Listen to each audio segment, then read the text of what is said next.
Hello and welcome to the Stro Show, Episode 2. I am your host, Alex, and today I have a special guest with me. Introduce yourself. I am Amy Stronach, yes, the wife. I brought my wife along for Episode 2. So we're recording this one. It's actually been a week late, or it's later than a normal week from the last time I posted a Stro Show episode, which was the first one. I try to keep myself more on track here. And I'm going to try to bring on special guests. I talked about that last time. And this week, it's my wife, Amy Stronach. So, you had listened to the Retro Web podcast. I did. The one I do with John. And you had gotten to the part where we were talking about the Punky Brewster story. And you wanted to set the record straight. I do. I want to set the record straight. So why don't you set the record straight?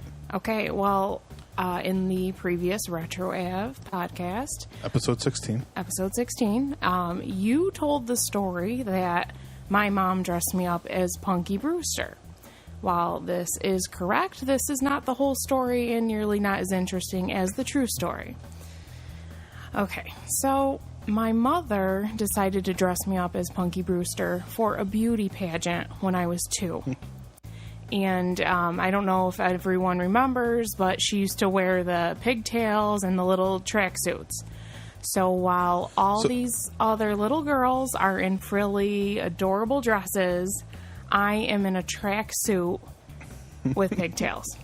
So to really set up the scene here, it's a beauty pageant, so you, of course, expect these little girls to be dressed up all nice, wearing probably little pink, fluffy dresses, looking, but probably have, like, makeup on and stuff.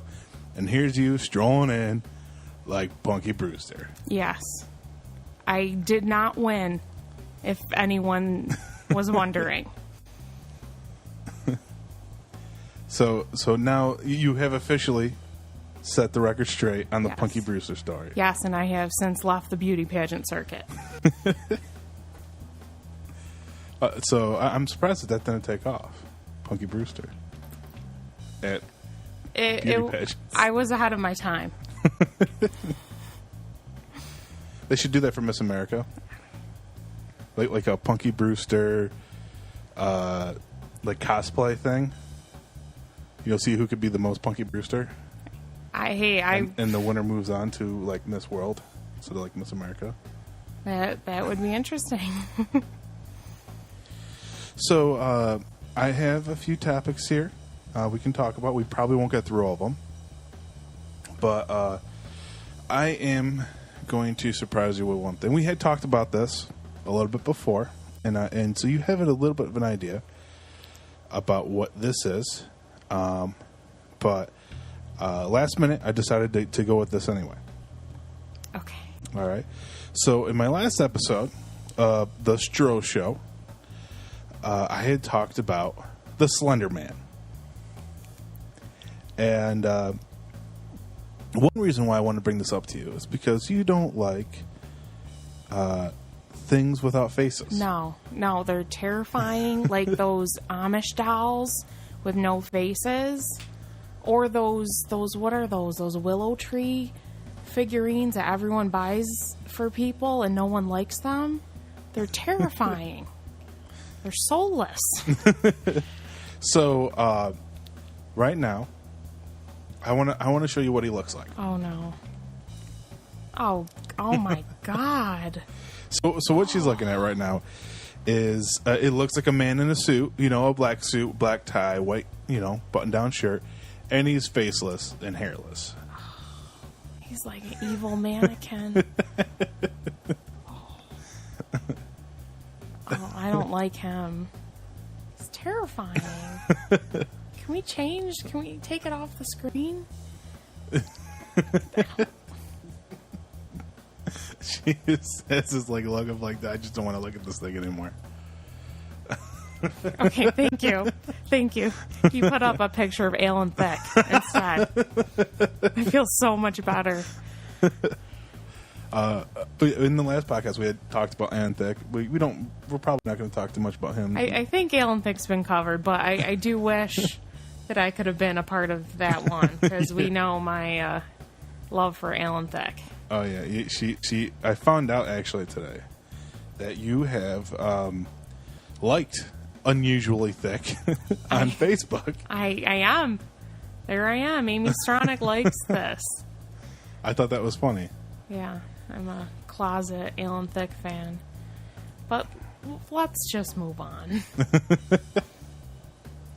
So we have been watching a show by the name of Defiance. Oh, Defiance, yes. Yeah. Wonderful show. Yeah. So what do you think of Defiance?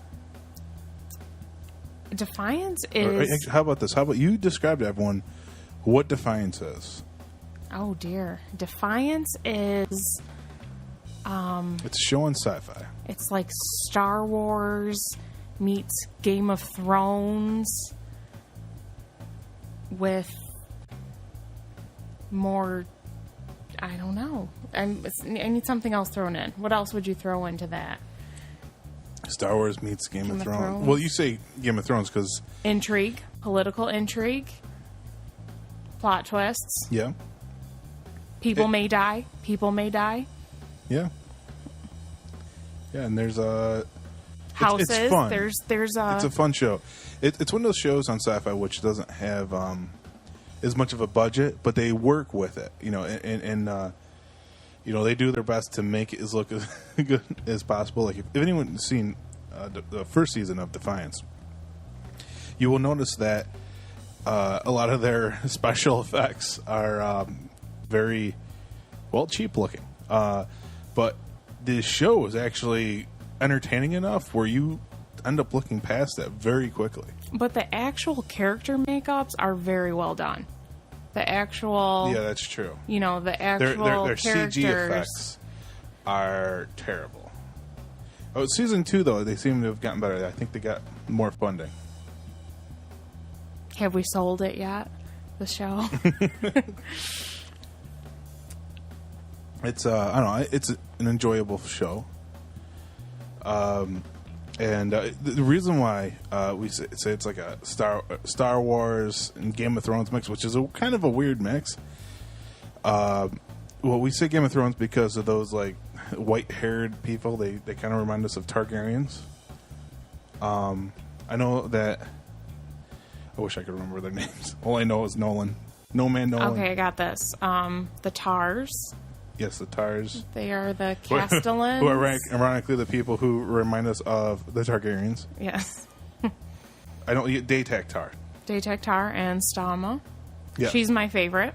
She also played H.G. Wells in Warehouse 13. This is true. And you would not know. Fact. She looks completely different in Defiance. Yeah, she went from a brunette to a... gorgeous, white, alabaster queen. I have a girl crush on her. Like, every time she's on the screen, she is stunning. Yeah, that's all she talks about. My wife, she likes pretty people. I do. Especially pretty girls. No. You do tend to talk more about pretty girls that you see on TV than... Okay, no. It's pretty girls on TV or in movies. Yes. Yes. But no, yeah, we don't like go to like the mall and I'm checking girls out. No, it's not like that. We'll be watching a show on TV, and it's your stern belief that if you're going to be on TV, you should be pretty. Like you don't like Nicolas Cage because you think he's ugly. No, if he plays an ugly role, I can accept him, and I like him in those roles. Sorcerer's Apprentice. Yes. Sorcerer's Apprentice. If you're gonna be like the hero, the love object in a movie, you need to be good looking.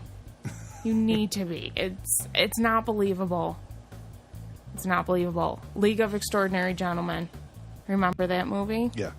The woman in it was like the object of everyone's affection. And she was ugly. She was old and ugly. I couldn't buy it. But Sean Connery was in it, and you gotta love Sean Connery. Oh, yes. Yes. all the men now, dog.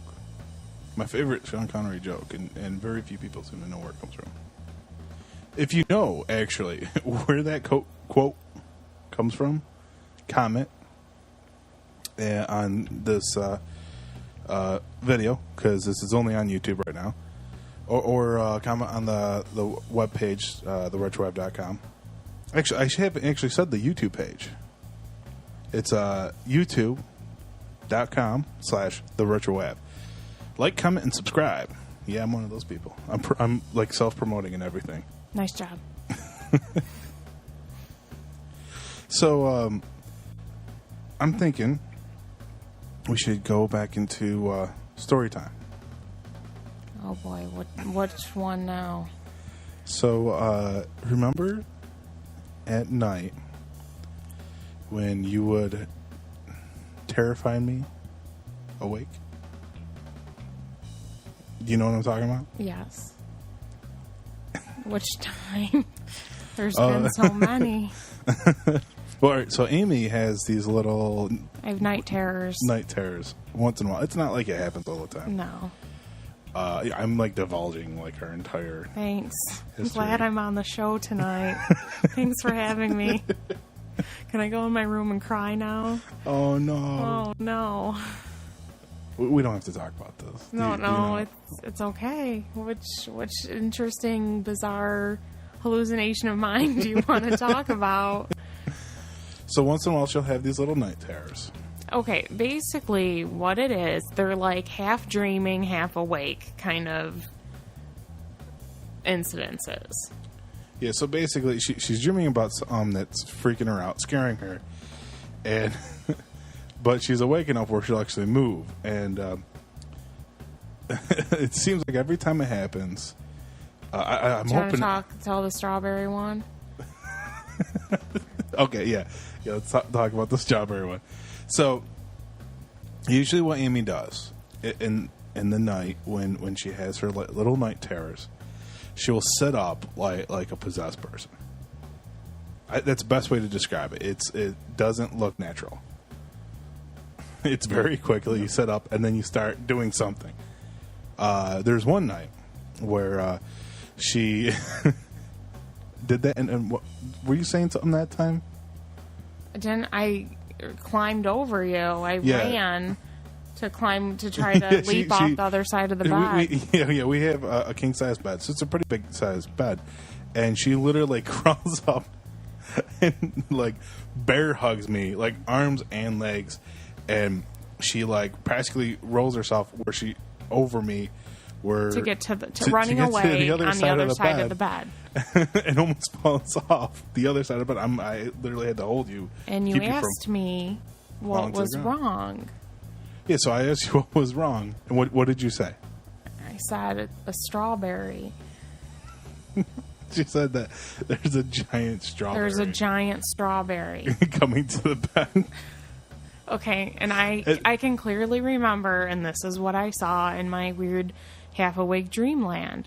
There was a giant strawberry with arms and legs, big blue eyes, and it was at the foot of my bed and had placed its hands on the foot of my bed. And so when I heard your description of this giant strawberry, it sounded like one of the most adorable things. It was adorable, but you do not sneak up on someone's bed in the middle of the night, no matter how cute you are.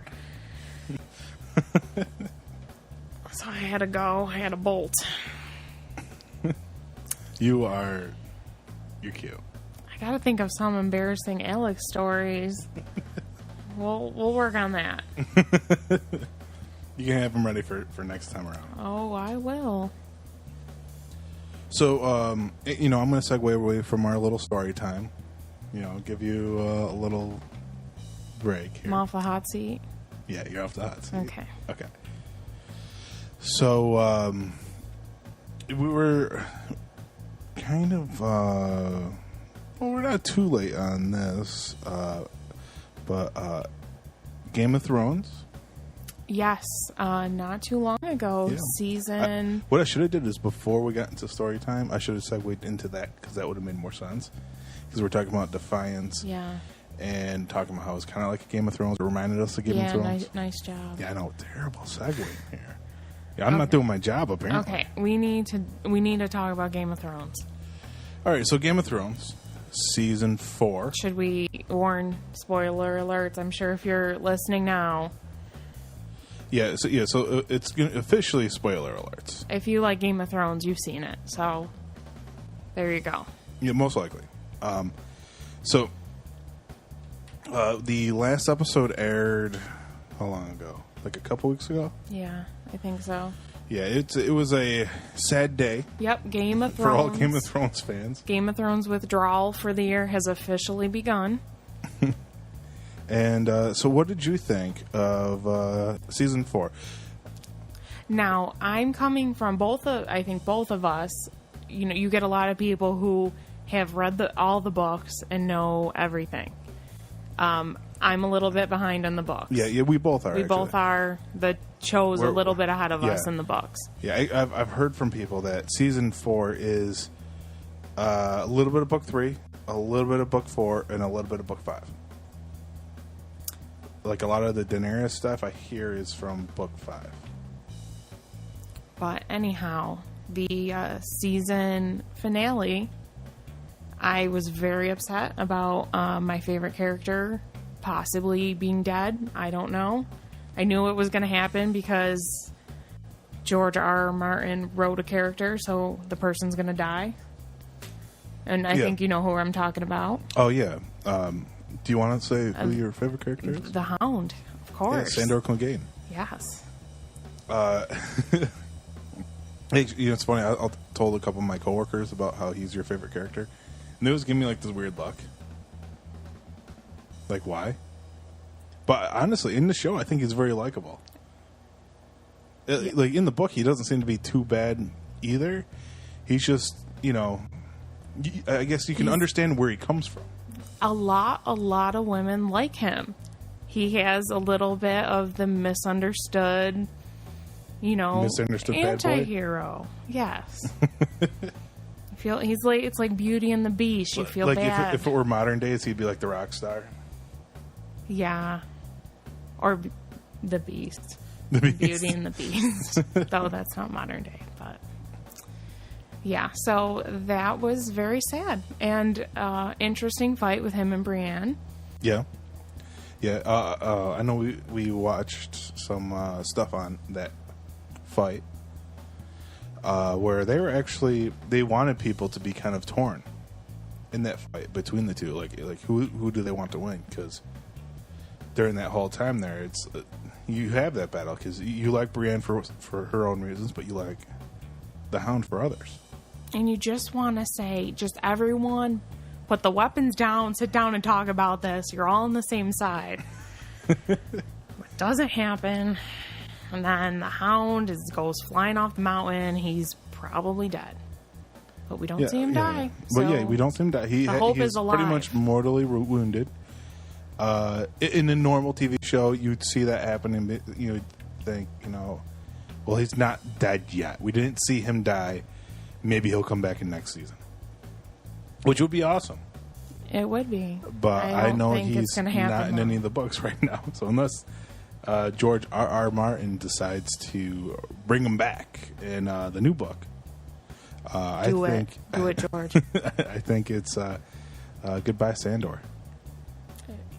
There's just so much left unsaid with him and Sansa. Come on.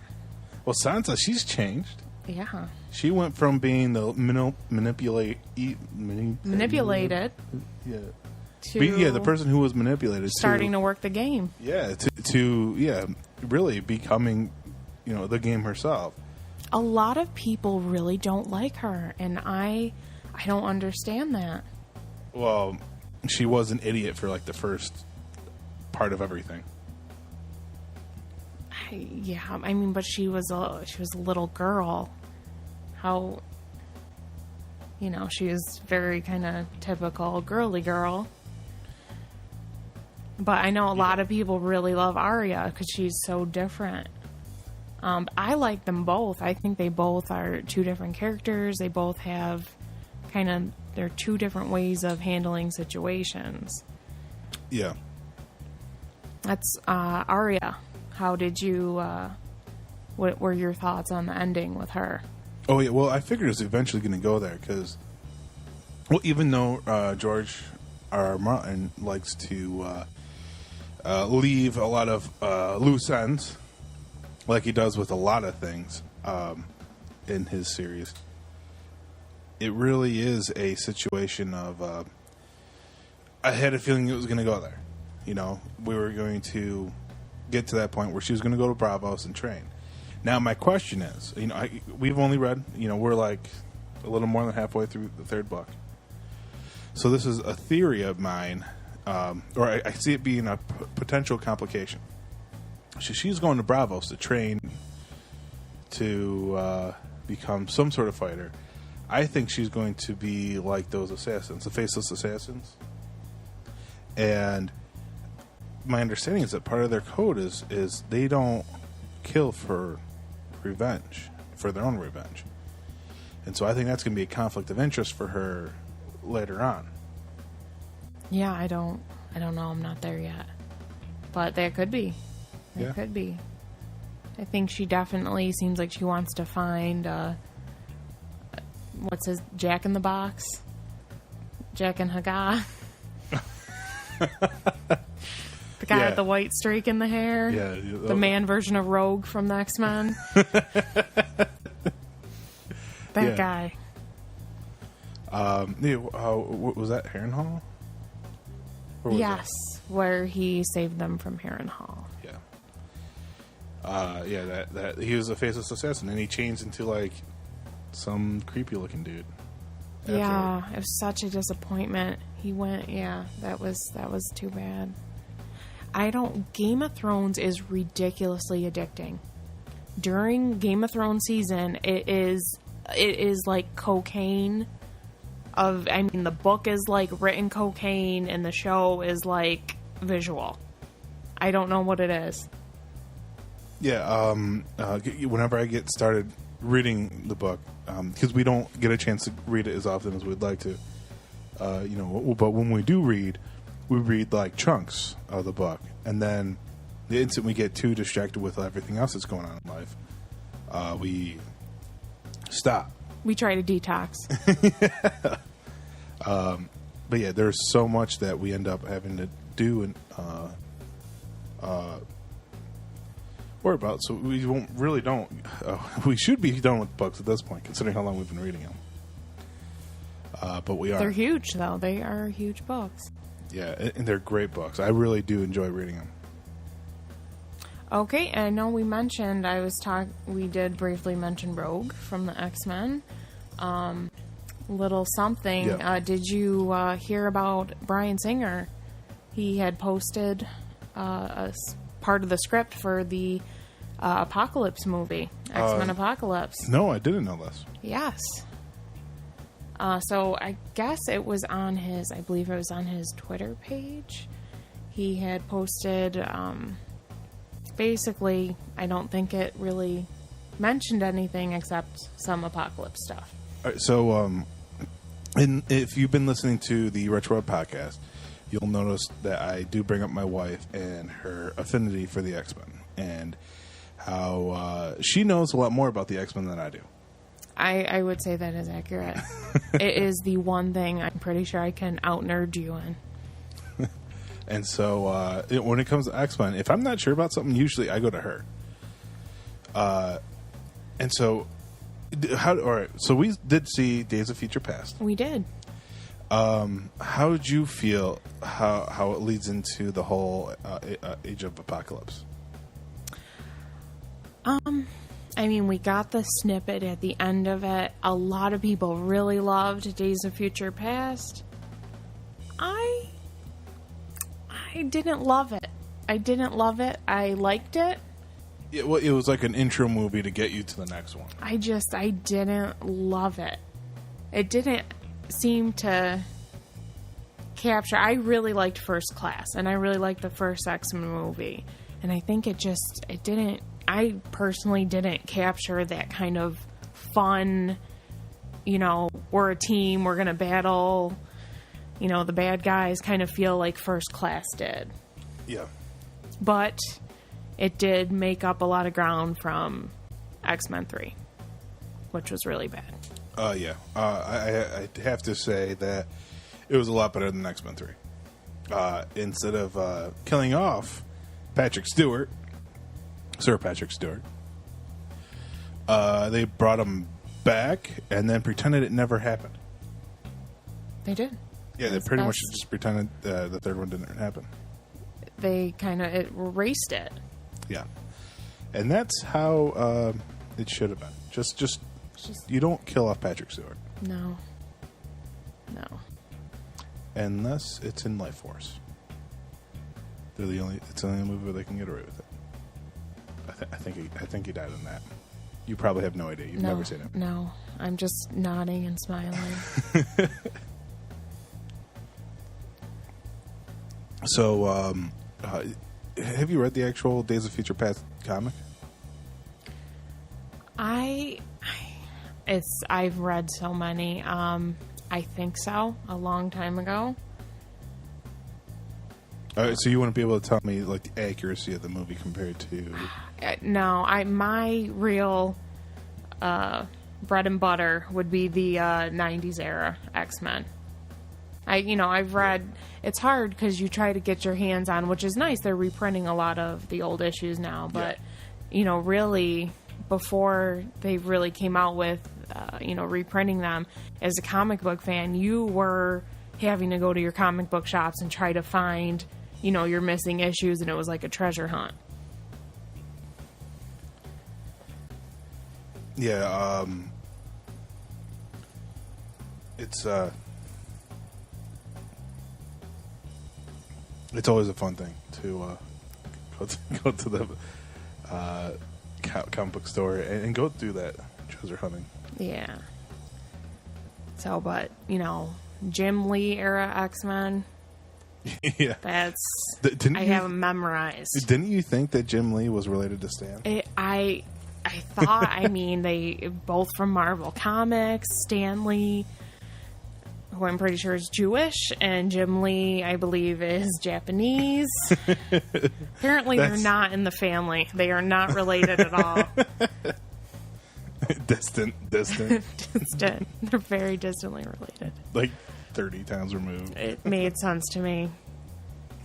When I was 13, it made sense to me. Yeah, before you knew what Jim Lee looked like. Yeah. Yeah. Well, I would have to say that that is episode 2 of the Stro Show. What do you think of how we did today? I only suffered, moderate emotional trauma. It's better than I was expecting. So. Did you have fun? Oh, yeah. Stay tuned for next time for more of Amy's crazy hallucination stories. All right, well... what crazy fruit will pop up next? Don't forget to go to the YouTube page, youtube.com/theretroapp. Subscribe, and you will be able to find more stuff like the Stro Show. We also post up the podcast up there now. And we have other videos, interviews with game developers, whatever else. We plan on having, hopefully, a lot more coming along for you guys. And also, check out the website, theretroapp.com. We try to keep everything as matched up as possible. What's the word I'm looking for? They do good work. Basically, you search for the same name, you can find that anywhere. So synchronized. Yeah, synchronized. Like swimming, but not. But yeah, comment. Let us know what you think. Let Amy know how you feel about her stories and about our topics we talked about today. Give us topics to talk about. Give us something interesting. Make us discuss something. Yeah. All right. Well, that's it for the Stro Show for this week. Thanks for listening, and you guys catch you on the flip side. Bye.